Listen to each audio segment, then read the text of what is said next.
인생길이 좀 힘드시죠?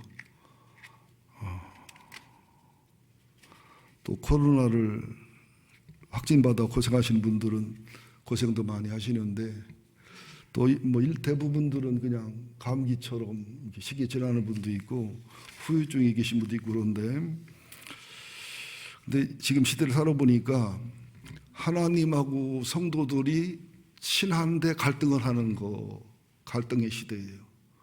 하나님을 사랑하는데 하나님을 기쁘게 하게 하기는 예수님이 원하는 데 살기에는 너무 버겁고 현실이 녹록지 않기 때문에 신이신 하나님하고도 불편하고 갈등하는, 또 부부끼리도 한 몸이 돼서 아기를 출산하고 살면서도 또 갈등하는 시대고, 목양 간에도 또 뭐 성도들끼리도 친구들 사이에도 갈등 없는 사람이 없지요. 또 자신과 자신하고도 갈등하는데요.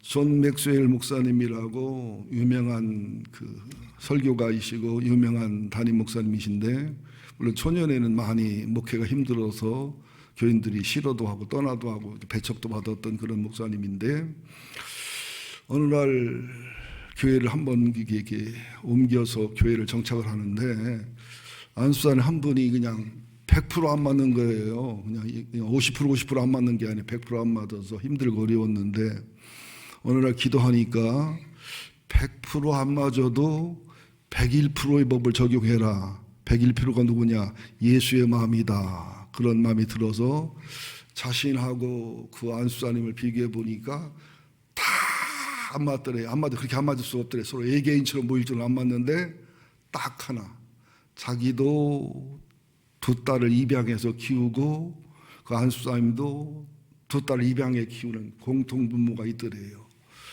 그래서 이제 안수사님한테 저녁 식사를 집에 대접해달라 그러니까 담임 목사 원하니까 좋든 싫든 어쨌거나 응했어요. 그러면서 두 딸들을 많이 사랑해서 사모님과 키웠기 때문에 듬뿍 그 신뢰와 사랑이 쌓여 있는데 두 딸들한테 그랬대요. 그 집안 얘기를 하면서 가서 그 안수사님 문 열고 나오면은 사랑합니다, 사랑해요 하는데 진심으로 해라. 아빠한테 하는 것으로 엄마한테 하는 것 좀 해라. 그래서 집에 연습도 하고 훈련도 하고 연습도 하고 그래서 갔어요.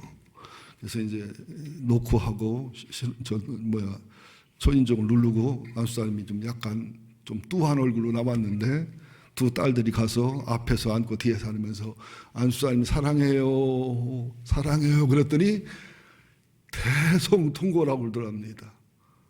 그리고 게임 끝났대요. 결론은 뭐냐? 예수의 십자가 사랑이 진짜 있는가? 예수의 참 사랑이 있는가? 예수의 마음이 있는가?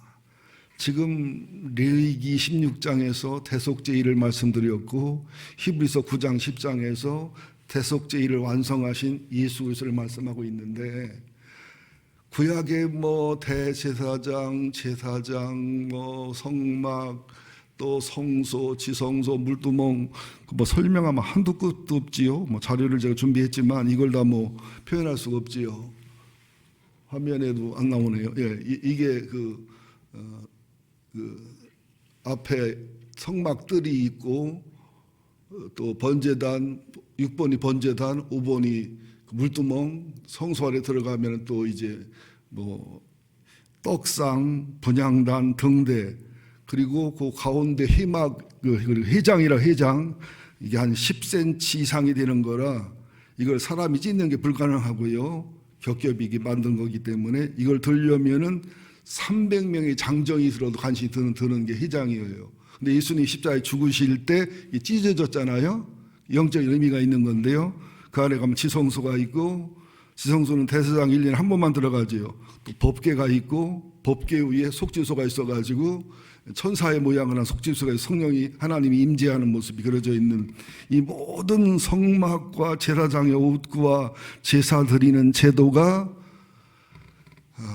예수 그리스도를 보여주기 위한, 예수 그리스도의 십자가에 죽고 부활하심의 완전한 제물과 완전한 제사장과 완전한 제사로서, 거기는 성소와 지성소를 들어갔지만 새 언약과 첫 번째 나타나신 예수님의 십자가 부활을 통해서는 하늘의 성소, 하늘의 지성소, 새 하늘과 새 땅, 영원한 천국, 영원한 하늘나라를 들어가는 것을 이게 연결해서 이해하시라는 얘기죠. 자, 우선 9장 1절부터 10절까지는 손으로 지은 성전, 손으로 지은 성막, 성소, 지성소를 표현하고 있습니다. 9절 좀 읽어볼까요? 9장 1절. 첫 언약에도 섬기는 예법과 세상에 속한 성소가 있더라. 예비한 첫 장막이 있고 그 안에 등잔대와 상과 진설병이 있으니 이는 성소라 일컫고, 등잔대는 하나님께 기도하는 거, 하나님의 성령으로 밝히는 거, 상은 12지파 하나님께 진설병을 통해서 하나님께 헌신하는 거, 이런 뜻이 있는 거예요.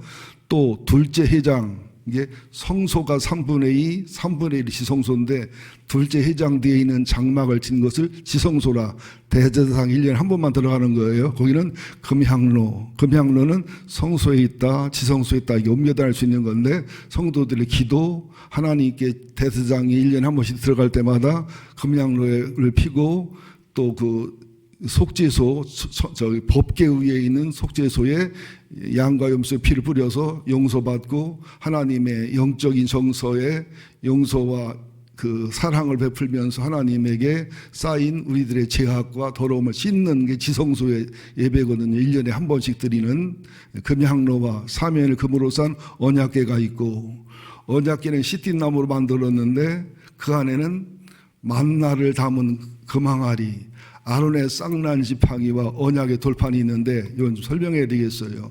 우리는 금항아리에 들어있는 만나 하면은 하나님이 기적을 베풀어 주님이 책임져 줬다, 이런 개념이 있지 않아요? 아론의 쌍난 지팡이는 주님의 십자가의 죽음과 함께 주님이 부활했다, 이런 느낌. 언약의 돌판, 하나님 말씀을 주셨다. 근데 이것을 창세기, 출애기, 레위기, 민수기, 신명기를 연결하고 신약을 연결하면 그런 의미도 있지만 진정한 의미는 이스라엘 백성의 불신앙, 신앙 속에서의 불신앙, 그리고 수없이 많은 원망, 불평, 온전하지 못한 신앙을 보여주는 거예요. 무슨 말이냐? 우선 만나 얘기를 하자고요. 200만, 300만이 애굽에서 나왔어요. 이런 하나님은 없어요. 이런 신이 없어요. 이런 민족이 역사적으로 없어요. 지금 쿠르드족이 왜 수천만이 돼도 독립을 못 하거든요, 지금요. 이게 이해타산이 있기 때문에. 그런데 10가지 재앙을 통해서 하나님이 애굽의 신을 차곡차곡 지배해서 나왔고, 홍해 앞바다에서 기적처럼 바다가 갈라져서 이게 지나왔고, 또 광야에 들어가서 살아가는데, 이들이 믿음이 있었다면 10가지 재앙을 통해서 하나님의 신이 애굽의 신을 이기고 홍해를 가르셔서 거기를 건너게 하시고 하는 걸 믿으면, 살고 죽고 간에 하나님을 믿고 신뢰하면 된다는 믿음이 있어야 되는데 200만 어떡할 거냐는 거예요. 이게. 농사를 질 수 있나, 무역을 할 수 있나, 물도 먹어야 돼. 또 염소들은 얼마나 많고 양들은 얼마나 많고, 그냥 아찔하고 까마득한 거예요. 우리들도 힘들고 어려운 상황이 왔을 때 다달 이자는 어떻게 내지? 이 몸을 어떻게 살지? 이렇게 진행되면 더 어떻게 진행되지? 하면은 현실적으로 두려움이 오고, 현실적으로 공포가 오고, 나중에는 이게 막 그냥 정신이 이게 혼란해지고 영혼이 혼란해지면서 부풀어지게 돼 있어요. 그게 눌려지게 돼 있거든요. 어제도 어떤 분이 오셔서 저랑 상담하고 대화하시는데 그냥 피눈물을 흘리고, 제가 같이 울었어요. 가슴에서 뱃속에 나는 울음을 울고, 너무너무 믿음이 좋고 주님을 사랑하고 정말로 욥처럼 정말로 존경받고 사랑받 아비아갈처럼 지혜롭고 그런 분인데도 설교가 안 들려요. 너무 힘들으니까. 밤에 잠을 못 자지요. 체력은 딸리지요. 여러 힘들고 어렵지요. 마음은 아프지요. 그래서 1시간 반인지 시간은 잘 계산이 안 돼요. 하여튼 밥 먹는 것도 잊어버리고, 약속한 분은 약속도 잊어버리고, 아내가 왜 밥 안 먹으려냐고 할 때 그때가 정신이 들었을 만큼 울고 웃고 했는데, 이분이 참 주님을 사랑하는 분인 게, 그렇게 하나님한테 우리 아들 울음을 울고 배우자한테도 자녀한테도 누구한테 얘기할 수 없는 것을 막 울음을 털어놓고 또 안수하고 또 방언하고 이언하고 또 기도하면서 하나님이 답을 쫙 주실 때 잔인한 말일 수도 있고 심한 말일 수 있는데도 다 주님이 그 음성을 줬고 감동을 줬기 때문에 알아듣고 깨달으면서 확 살아나더라고요. 영혼이 살아나고 믿음이 살아나고 용기를 얻고 또 힘을 얻고 이게 믿음으로 사는 거로구나. 믿음으로 사는 자는 하늘의 이로 받겠네. 무슨 일을 만나든지 만사형통하리라. 자, 근데 만나가 없다고 먹을 게 없다고 원망할 때 하나님이 만나를 내려주셨어요. 고기가 없다고 할 때 콧구멍에 냄새가 날 만큼 메추라기를 먹였어요. 또 아론의 쌍난 지팡이는 뭐냐? 모세 너만 지도자냐? 너만 지도자냐? 어떻게 네 형 레위 지파만 제사장이고 니들만 다 해먹냐? 생각해보세요. 모세 집안이 식구끼리 다 해먹었잖아요. 미리암은 여자 지도자였지, 아론은 제사장이었지, 모세는 지도자였지. 그 모신의 집에서 다 해먹잖아. 아신의 집에서. 그러니까 막 분노가 쌓일 만큼 쌓였는데 하나님이 모든 지파마다 지팡이를 가져와라 그랬을 때 아론의 지팡이만 싹이 나고 꽃이 피고 열매를 맺었는데 살구 열매를 맺잖아요. 이걸 상징하는 거예요. 이게 거역과 반항 속에서 아론의 쌍난 지팡이를 내밀어서 하나님이 권리를 잡고 만나를 먹이시면서 메추라기 먹이면서 하나님이 책임질을 보여주셨고, 마지막은 뭐예요? 언약의 돌판 있죠. 이 언약의 돌판 십계명을 받으러 처음에 모세가 시내산에 올라갔을 때 40일 동안 입지도 먹지도 못하면서 목숨 걸고 받아왔는데 그 사이 백성들은 뭐예요? 모세가 안 보이니까 금송아지로 하나님을 대신 삼아버린 거죠. 하나님 버린 게 아니야. 그냥 금송아지 나 좋은 하나님으로 만들었을 때 모세가 그냥 그걸 깨버렸잖아요. 분노에 참 하나님의 분노. 그리고 두 번째 갖고 온 게 십계명 아니에요? 이게 이스라엘 백성들의 모습이었다는 거지. 그럼 우리는 어떠냐? 나나 여러분을 부담스럽게 하려는 게 아니라 이런 우리를 용서하시고 사랑하시고 제사제도를 만들어 성막을 만들어 완성이신 예수를 보내 하늘의 성소와 지성소로 들어가신 하나님의 은혜를 찬양하자 하는 말이지 여러분을 탓하는 말이 아닙니다. 그죠? 우리도 얼마나 그죠? 만나도 좀 기다리고 인내하면 내려올 만나를 조바심하고 불평하고 교회를 오네 안 오네 예배를 드리네 안 드리네 그래가면서 만나를 경험하고, 그러니까 똑같이 와서 주일날 예배를 드려도 믿음으로 감사하며 힘들어도 믿음으로 이기며 극복하며 드린 사람하고 불평하다 불만하다 짜증내다 화내다가 그냥 인상을 우거지로 쓰고 왔다가 성령님이 은혜를 베풀어 또 성령이 감동해서 은혜 받고 돌아가는 분, 두 사람이 차이가 있잖아요. 또 목회자의 권리 인정해도 순수한 믿음과 신앙 속에 영적으로 만나고 인정하면 좋은데 뭐란 불만하다 하나님이 기적을 보여주거나 어떤 신비한 일을 통해서 그래도 하나님이 붙잡아 주네 하는 이런 느낌을 갖는 거하고 순수한 믿음과 신앙으로 이렇게 따라오는 거는 다르잖아요. 그런 모습들을 보여주는 겁니다. 자, 그러면서 5절 보자고요. 그 위에 속죄소를 덮는 영광의 그룹들이 있으니 이것들에 관하여는 나눠지 말할 수가 없다. 지금 자료를 제가 많이 준비했는데 회장의 그 회장을 만드는 그것도 보면 무슨 색깔은 뭘 상징하고 무슨 색깔은 뭘 상징하고 물두멍은 뭐 이제 정결하게 해서 성소에 들어가는 거고 번제는 하나님께 제일 속죄서 속건제를 드리는 것이고 전부 또 금은 변함없는 예수님 연단됩니다. 은은 변함없이 예수님 연단 우리를 보내주신 속전 노순 십자가 달신 예수님 노뱀을 상징하고 청색실은 하늘에 오신 생명 예수를 상징하고 막 이게 막 그냥 율법전서보다 많아요. 머리 터져 그다 하려면. 근데 그것을 예수 그리스도가 완성했다는 거예요. 이때는 이런 제사를 통해서 깨끗 성소나 지성소에 갔잖아요. 1년에 한 번씩 용서받고 양과 염소의 피로. 그러나 예수님은 자기를 위해서 제사 드릴 필요 없는 완전하신 대제사장으로서 자기 자신이 제물된 완벽한 제물로서 그죠? 그리고 영단번에 십자가에 죽고 부활함을 통해서 우리에게 성소와 지성소 모형이 아니라 영원한 본질인 하늘의 성소와 지성소의 천국과 예루살렘과 새 땅을 갈 수 있는 이 길을 열어주신 분을 지금 찬양하고 설명하고 있는 겁니다. 자, 6절부터 보자고요. 이 모든 것들을 이같이 예비하셨으니 제사장들이 항상 첫 장막에 들어가 섬기는 예식을 행하고 오직 둘째 장막은 대제사장이 홀로 1년에 한 번 들어가되, 같이 읽어주시면 저를 도와주는 게 되겠습니다. 자기와 백성의 허물을 의하여 드리는 피 없이는 아니하나니 성령이 이로써 보이신 것은 첫 장막이 서 있을 동안에는 성소에 들어가는 길이 아직 나타나지 아니한 것이라. 그죠? 제사장, 대제사장만 들어가잖아요. 피가 있어야 들어가잖아요. 9절, 이 장막은 현재까지 비우니 이에 따라 드리는 예물과 제사는 섬기는 자는 그 양심상 온전해 갈 수 없다. 죽지는 않고 성소에 지성소에 들어가고 제 용서 받았다고 하는 상징적으로의 의미는 있지만 온전한 건 아니다. 10절, 이런 것은 먹고 마시는 것과 여러 가지 씻는 것과 함께 육체의 예법일 뿐 개혁할 때까지 맡겨둔 것이라.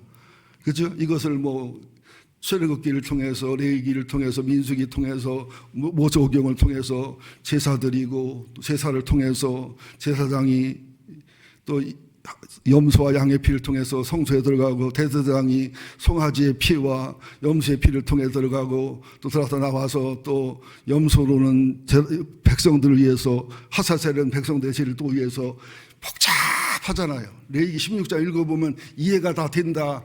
그냥 듣고는 있지만 뭔 말인가 모르겠다.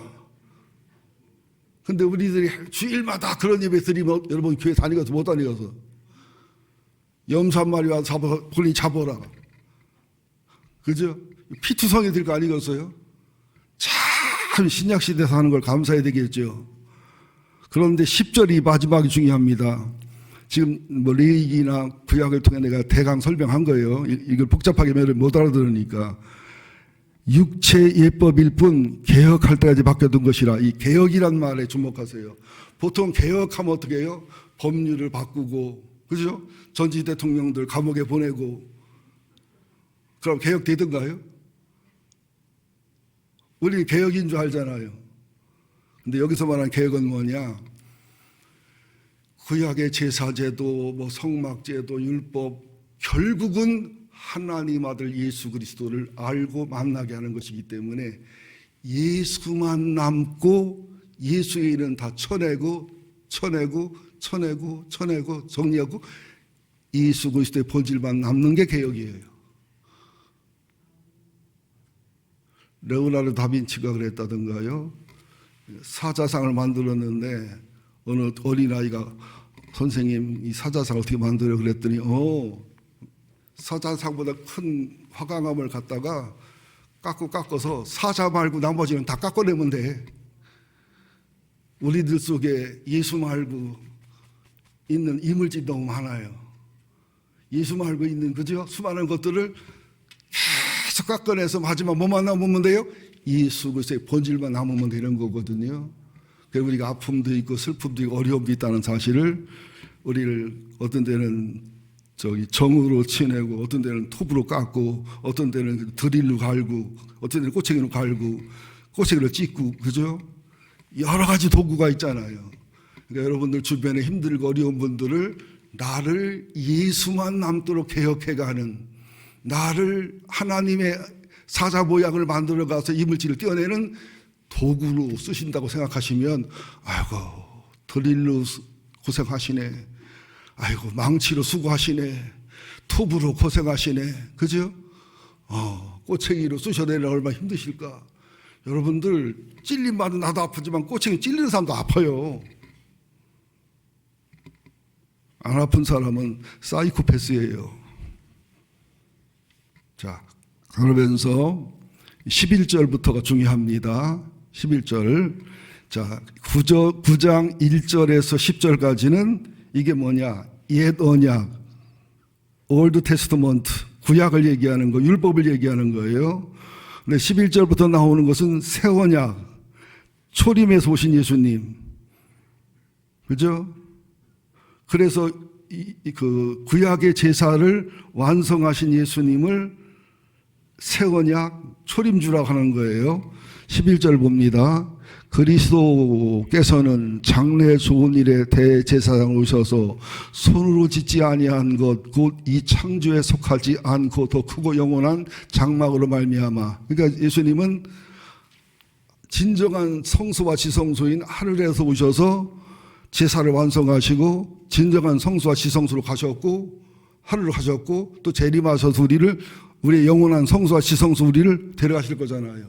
그걸 설명하는 겁니다. 12절 염소와 송아지 피로 아니하고 오직 자기 피로 영원한 속죄를 이루사 단번에 성소에 들어가셨다.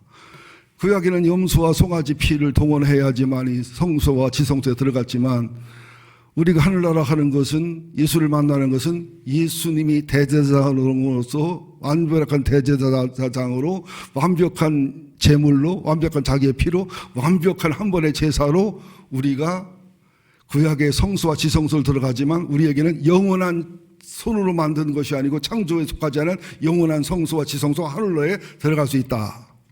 13절 염소와 황소의 피와 및 암송아지의 죄를 부정한 자에게 뿌리어 그 육체를 정결하게 거룩하게 하거든 하물며 영원하신 성령으로 말미암아 흠없는 자기를 하나님께 드린 그리스도의 피가 어찌 너 양심을 죽은 행실에서 깨끗하게 하고 살아계신 하나님은 섬기게 하지 못하겠느냐. 여기까지 은혜 가지고 감당되시지요. 구약의 양과 염소와 그 형식적이고 모형을 위한 제사도 하나님 받으셨다면 자기가 대제사장 되고 자기가 제물 되고 자기가 피를 흘려서 한 번에 제사 드린 완전한 그 예배를 제사를 그 피를 그 속죄를 하나님이 안 받으시겠느냐. 15절입니다. 이로 말미암아 그는 새 언약의 중보자이시니 옛 언약의 짐승으로 드리는 성막과 성전의 예배가 아니라 하늘의 성소와 지성소를 중심해서 자신이 직접 제물 드리고 제사장 돼서 새롭게 완성하신 분이 예수님의 제사다 그 말입니다. 이로 말미암아 그는 새 언약의 중보이시니 이는 첫 언약 때 범한 죄에서 속량하시려고 주구사 부르심을 입은 자라 하여금 영원한 겹의 약속을 얻게 하려 하심이라. 16절 유언은 유언한 자가 죽어야 되나니 유언은 죽어야 유언이 효과가 있잖아요. 유언은 그 사람이 죽은 후에야 유효한 즉 유언한 자가 살아있는 동안에 효력이 없느니라. 양과 염소도 죽어야 효력이 있는 것처럼 예수도 십자가에 죽어 피 흘리고 죽어야 예수님의 피가 하나님과 사람을 중보하고 지옥 가지 않고 천국 갈 수 있는 하늘의 성소에 들어가는 능력이 된다는 거예요. 그래서 예수가 부득불 죽었다는 거예요. 이러므로 첫 언약도 피 없이 세운 것이 아니니 19절 모세가 율법대로 모든 계명을 온 백성에 말한 후에 송아지와 염소와의 피와 붉은 양털과 우수수를 취하여 그 두루마리와 온 백성에 뿌리고 이르되 이는 하나님이 너에게 명하신 언약이 피라하고 또 이와 같이 피를 장막과 섬기는 모든 이들에 뿌렸느니라. 율법을 따라 거의 모든 물건이 피로서 정결케 되나니 피 흘림이 없으면 사함이 없다. 이것처럼 예수도 구약의 양과 염소와 송아지가 피를 흘려서 성소의 지성소에 들어가고 용서받은 것처럼 예수도 십자가의 죽음으로 피 뿌림으로 우리들의 죄악과 모든 것이 옛날에 상징과 모형을 이지만 이것은 우리의 실제의 죄가 용서받고 우리의 실제로 하늘나라를 갈 수 있고 새하늘과 새 땅을 들어갈 수 있는 실제적인 사실적인 것을 이룬 것이라는 사실을 믿어라 그런 말씀이에요. 자 그러면서 14절 한 번 더 봅니다. 하물며 영원하신 성령으로 말미암아 흠없는 자기를 하나님께 드린 그리스도의 피가 어찌 너희 양심을 죽은 행실에서 깨끗하게 하고 살아계신 하나님을 섬기게 못하겠느냐. 피 얘기를 한번 해보겠습니다. 저를 쳐다보세요. 여러분 피를 보면 산뜻해요. 징그러워요. 어떤 남자는요 이게 친구가 피를 흘리는데 이걸 간호사가 잡아달라고 잡아주고서 꼬매는데 기절하더라고. 근데 희망이 많은데 의사라고 해서 피부과 의사는 몰라도 다른 의사 하지 마. 피를 보면 징그럽거든요. 그럼 피를 보면 여자들 기절하는 분들 많습니다. 이 피인데 이거를 설명하기가 참 쉽지 않습니다만은 구약은 양과 염소의 피였지요. 송아지의 피였지요. 그죠? 신약은 예수의 피였지요. 이 차이가 뭘까? 자, 설명할게요. 제가 오전 예배 때 47분 설교했기 때문에 지금 적게 하려고 노력을 하는 건데 제가 한번 연구를 해봤어요. 짐승의 피와 가축의 피는 무슨 차이가 날까? 짐승은 다른 동물을 잡아먹는 게 짐승이잖아요. 가축은 주로 풀을 먹지요. 그런데 돼지는 잡식성이라 돼지를 제물로 드리면 유대인들은 지옥 간다고 생각하거든요. 짐승의 피, 가축의 피. 그러면 사람의 피도 악인의 피와 의인의 피가 차이가 있을까? 동생을 죽인 가인의 피, 의로운 제사들이 죽은 의인의 피. 하나님께서도 네 동생 아벨의 피가 내게 해친다 그랬거든요. 근데 가인이 죽었다 하면 가인의 피가 해친다고 그 소리 안 하거든요. 그래서 이것은 뭐 그냥 설명이 예화하니까 참조로 들으세요. 제가 몇 번 얘기했는데 이광수의 사랑이란 책을 보면 거기에 석순옥이라고 하는 여자 주인공이 나오는데 신앙도 있고 깨끗하고 박애정신이 있는 여인이고 허영은 굉장히 욕심도 많고 성욕도 많고 하여튼 안 좋은 사람인데 둘이 우여곡절로 결혼을 하는데 그때 석순옥의 피를 빼서 이제 그 당시 의실로서 피 검사를 하고 허영의 피를 빼서 피 검사를 하는데 이상하게 석순옥의 피에는 향기가 나고 허영의 피에는 냄새가 나고 석순옥의 피에는 좋은 호르몬이 있고 허영의 피에는 나쁜 그런 요소가 나오면서 악취가 나는 이런 모습을 그 의학적인 지식을 동원해 설명하고 있더라고요. 그래서 박효진이 맞지요. 장로님 얘기를 들어보면 악하고 귀신이 들려서 살인한 사람은 영혼의 냄새나 죽을 때 악취가 다르대요. 이분의 간증이. 그리고 선하고 착한 사람인데 부지 중에 살인을 했거나 억울하게 살인한 사람은 또 영혼의 흐름이나 죽을 때 냄새가 난대요. 냄새가. 이것은 제가 한 말이 아니라 박효진 장로님이 한 말이니까 그분한테 따지세요. 내가 한 말이 아니니까 그런 느낌이 다르다는 거예요. 그래서 우리들의 피는 10,000명이 10만 명이 흘려도 인류가 구원 못 받는데 예수의 피는 왜 한 명이 흘렸는데도 용서를 받을까? 왜 피일까? 하필이면. 피는 생명을 얘기하고 생명은 하나님 것이라 구약에도 보면 피는 먹지 말라 그랬잖아요. 피를 먹으면 끊어지리라. 또 요새 뭐 선지국 먹지 말란 말 아니에요. 피는 하나님의 생명이란 뜻이에요.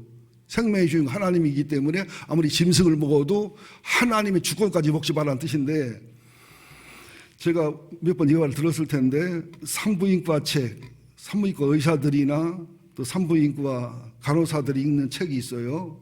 또 제가 어제도 그 임신하는 수태나 그 임신 뭐 1주, 2주 그걸 쭉 자료배를 파서 보고 그 이제 연구를 해봤는데 누가 봤으면은 목사님이 셋째 날라나 하고 오해했을지 몰라요. 그런 뜻은 아니었는데 그 책과 자료를 연구해 보니까 결함하고 비슷해요. 이 결함이 무정란일 경우에는 어미가 20일을 품어도 굶어버려요. 씨가 없으니까. 근데 유정란은 닭이 품는 순간부터 시작해서 그 결함의 아버지들은 그죠? 그 결함을 난 암탉의 남편이 되는 분의 정자로부터 핏줄이 생겨요. 그리고 여자가 임신을 하면 정자가 난자 중에 난소가 하나씩 나와가지고 여기를 만나서 이게 착상하는 순간 세포분열이 일어나요. 이게 하나가 착상돼서 세포를 일어나는 것을 일란성 쌍둥이라고 하고 이게 하나하나 가서 둘이 착상된 것을 일란성 쌍둥이라고 하고 그러는 거거든요. 그때 착상되는 순간부터 세포분열이 일어나면서 피가 만들어져요. 우리는 임신하면은 생리가 멈추니까 애를 내 피가 만든다고 생각을 하잖아요. 근데 죄송하지만 여자분들 절대로 엄마 피는 눈곱만큼도 안 섞여요. 아빠의 정자가 피를 만들지.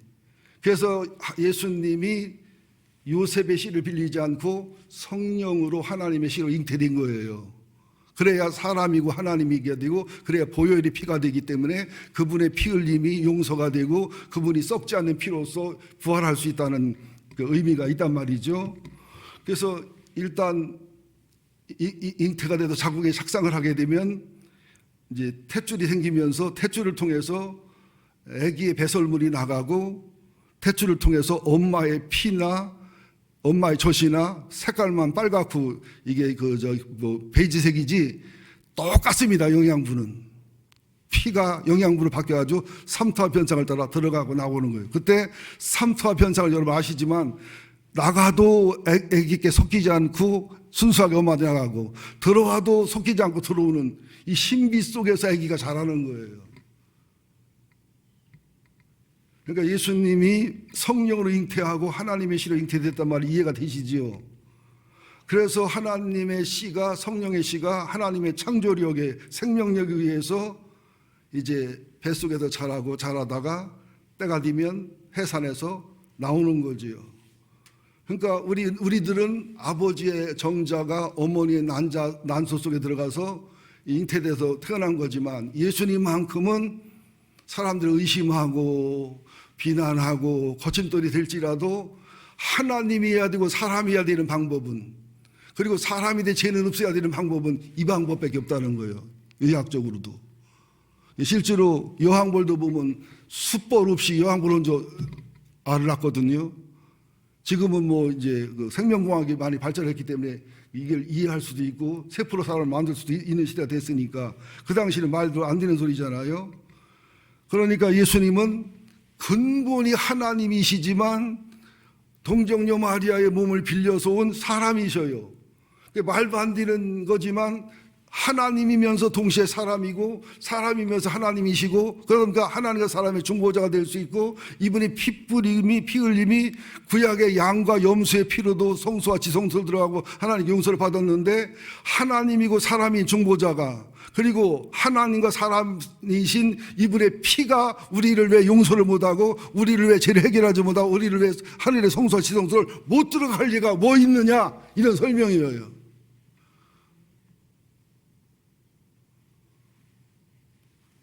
어때 반응이?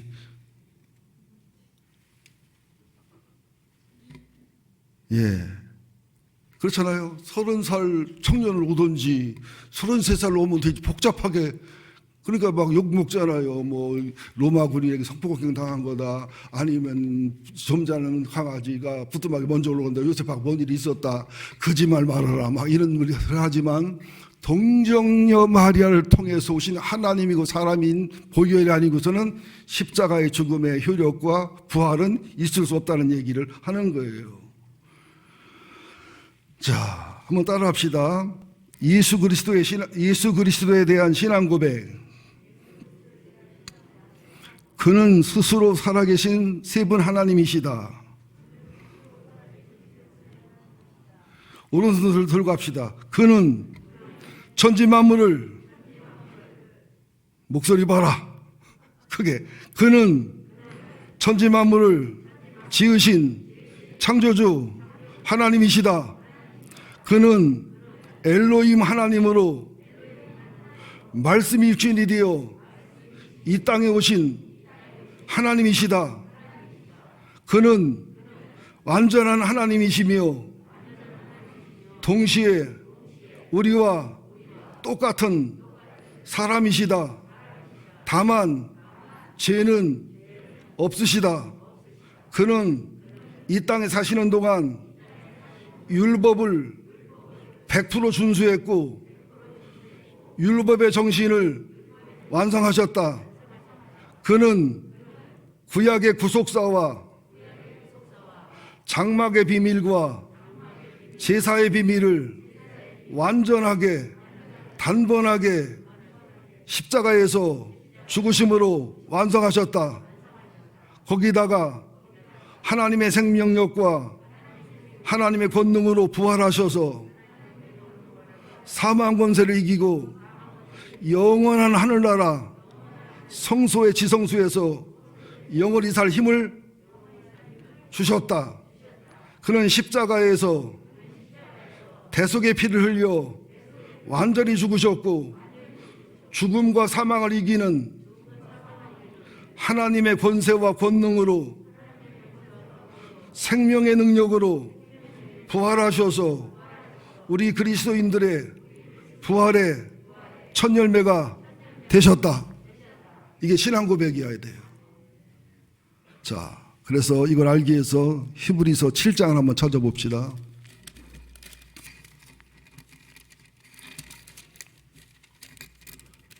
히브리서 7장 너무너무 중요한 부분입니다. 이 부분이 금요일 날 해도 되는데 이걸 금요일 날 하면 틀림없이 안 할 분이 있으니까 할 수밖에 없어요. 7장 1절부터 쭉 읽어갑니다. 3절까지 시작.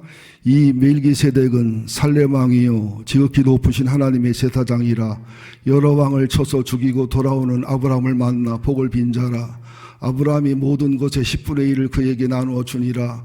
그 이름을 해석하면 먼저는 의의 왕이요 그 다음은 살렘 왕이니 곧 평강의 왕이요 아버지도 없고 어머니도 없고 족보도 없고 시작한 날도 없고 생명의 끝도 없이 하나님의 아들과 닮아서 항상 제사장으로 있느니라. 자, 저 쳐다보세요. 구약의 제사 제도는 모세가 레위 지파입니다. 아론이 레위 지파입니다.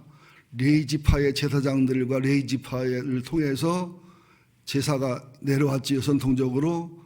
그러다가 유다 지파인 예수 그리스도가 메시아가 되셔서 그리스도가 되셔서 그 레위 지파의 특권이고 레위 지파의 전통인 그것을 마치 뺏어간 것처럼, 갖다가 완성한 것처럼 유다 지파인 다윗의 후손인 예수님이 완전한 대제사장으로, 완전한 제물로, 완전한 제사를 완성했어요.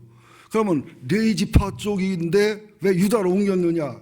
이게 이해가 안 되잖아요. 그래서 멜기세덱을 설명한 거예요. 멜기세덱. 이걸 굉장히 중요합니다. 이걸 여러분 꼭 아셔야 돼요. 멜기세덱이 누구냐? 창세기에 보면은 그 롯과 그 식구들이 전쟁에 휘말려서 잡혀간 적이 있지요. 그죠? 그때에 아브라함이 자기 집에서 키운 군인들하고 사병들을 318명을 데리고서 가서 전쟁에서 이겨서 전리품을 가지고 옵니다. 자, 그때에 여기 히브리서 7장 2절에 보면 아브라함이 모든 것의 10분의 1을 누구에게 줘요? 멜기세덱에게 줘요. 그렇다면 영적 서열이 당신의 아브라함이 제일 높으지만 아브라함이 멜기세덱에게 바쳤다는 얘기는 아브라함이 영적 서열이 높다는 얘기요, 멜기세덱이 높다는 얘기요. 멜기세덱이 높다는 얘기지요. 근데 멜기세덱을 보면 의의 왕이요 평강 왕이고 메시아의 하나님의 모습을 보여주면서 전부 아버지도 있고 어머니도 있고 시작도 있고 끝도 있고 이렇게 족보가 있는데 멜기세덱은 아버지도 없고 어머니도 없고 시작도 없고 끝도 없고 죽음도 없어요. 마치 천사가 다녀간 것처럼. 자, 4절 봅니다. 이 사람이 얼마나 높은가를 생각해 보라. 읽는 사람이 더 은혜가 되고 더 기억이 남습니다. 4절 시작. 이 사람이 얼마나 높은가를 생각해 보라. 조상 아브라함도 노약물 중 10분의 1을 그에게 주었느니라. 레위의 아들들 가운데 제사장의 직분을 받은 자들은 율법에 따라 아브라함의 허리에서 난 자라도 자기 형제인 백성에게 10분의 1을 취하라는 명령을 받았으나 레위 족보에 들지 아니한 멜기세덱은 아브라함에게서 10분의 1을 취하고 약속을 받은 그를 위하여 복을 빌었나니 논란의 여지 없이 낮은 자가 높은 자에게 축복을 받느니라. 또 여기는 죽을 자들이 10분의 1을 받으나 저기는 산다고 증거를 받은 자가 받았느니라.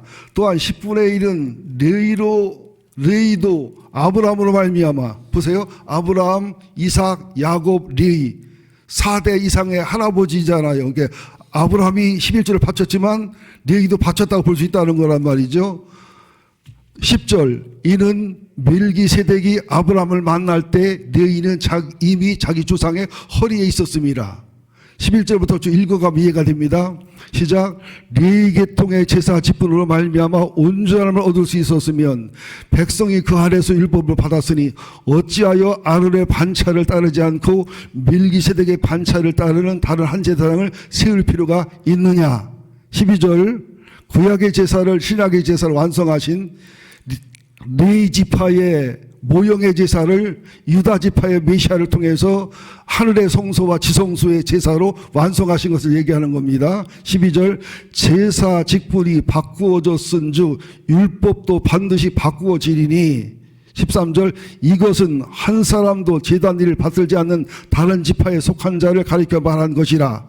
14절 우리 주께서는 유다로부터 나신 것이 분명하도다.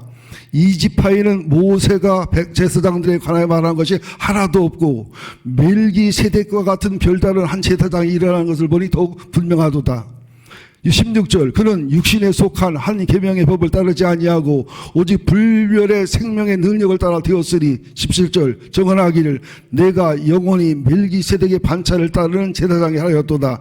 18절 전에 있던 계명은 연약하고 무익함으로 폐하고. 19절 율법은 아무것도 온전하게 못할지라 이에 더 좋은 소망이 생기니 이것을 우리가 하나님께 가까이 가느니라. 20절 또 예수께서 제사장이 되신 것은 맹세 없이 된 것이 아니니. 21절 그들은 맹세 없이 제사장이 되었으나 오직 예수는 자기에게 말씀하신 이로 말미암아 맹세로 되신 것이라. 주께서 맹세하시고 뉘우치지 아니하시리니 내가 영원한 제사장이라 하셨도다. 22절 중요합니다. 이와 같이 예수는 더 좋은 언약에 옛 언약보다 새 언약으로 완성한 언약의 보증이 되셨느니라. 23절 구약의 제사장들은 그들의 소요가 많은 것은 죽음으로 말미암아 항상 잊지 못함이로되 예수는 영원히 계심으로 그 제사장 직분도 갈리지 아니하느니라. 25절 그러므로 자기를 힘입어 하나님께 나가는 자들을 온전히 구원할 수 있으니 이는 그가 항상 살아계셔서 그들을 위하여 간구하심이라. 구약의 제사장은 많이 죽었잖아요. 자기 죄를 위해서 제사하고 들어가야 됐잖아요. 성소와 지성소를 통해 용서받았지만 불완전하고 모형인데 예수는 하늘 성소와 지성소에 오셔서 죽으시고 부활하셔서 우리의 죄악과 죽음을 해결하시고 또 다시 성소에 지성소에 가셨다가 재림하셔서 다시 우리를 부활로 올려가실 테니 예수의 제사야말로 예수가 되란 성소와 지성소말로 완전하고 완성한 제사장이고 제사라는 사실을 알아라. 이 중간을 설명하기 위해서 창세기에 멜기세덱을 등장시켰다는 사실을 알아라. 멜기세덱을 등장시켰다는 사실을 알아라. 22절 이와 같이 예수는 더 좋은 언약이 보장이 되셨느니라. 25절 그러므로 자기를 힘입어 하나님께 나가는 자를 온전히 구원할 수 있으니 이는 그가 항상 살아계셔서 지금도 살아계 중보 기도하시잖아요. 그들의 간구하심이라. 구약의 대제사장 죽으면 그만이잖아요. 26절 이러한 대제사장은 우리에게 합당하니 거룩하고 악이 없고 더러움이 없고 죄인에게 떠나 계시고 하늘보다 높이 되신 이라.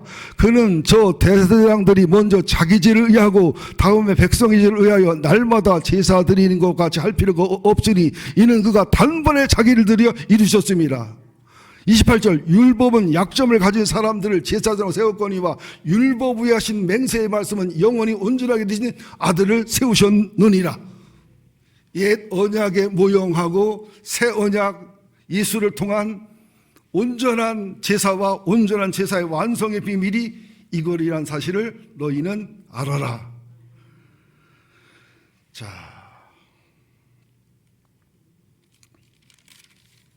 제가 더 하고 싶은데 시간이 많이 갔기도 하고 나머지는 금요일 날 말씀드리도록 하겠습니다. 아까 9시 배 때는 조금 더 했는데 지금 20분이 넘었고 조금 더 하면은 안 될 것 같은 분위기예요. 그것만 알고 돌아갑시다.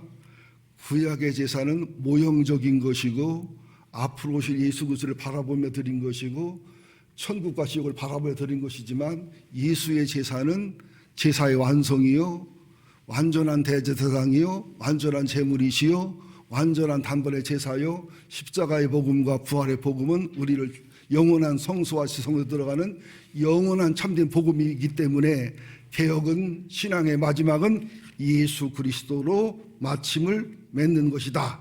이런 믿음을 소유하시기를 예수 이름으로 축원드립니다. 하나님 고맙습니다. 오늘도 구약의 제사가 참 복잡하고 피곤합니다. 그러나 예수님의 십자가의 피로 죽으심과 예수님의 부활하심과 예수님이 우리에게 죄 용서하고 죽음을 이기고 영원한 천국에 있는 성소와 지성소에 들어가는 복음은 단순하고 쉽습니다.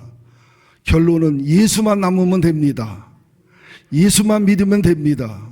예수만 기쁘게 하면 됩니다. 예수님과 하나만 되면 됩니다. 예수님과 사귐을 가지면 됩니다. 주님, 우리로 예수를 믿고 알고 만나고 그분의 기쁨이 이루고 그분과 사귐으로 모든 어려움과 환난, 죽음과 고난, 죽음과 두려움, 모든 제약과 죄책감을 이기고 승리하는 저희가 되게 하여 주옵소서. 예수님의 이름으로 기도합니다. 아멘.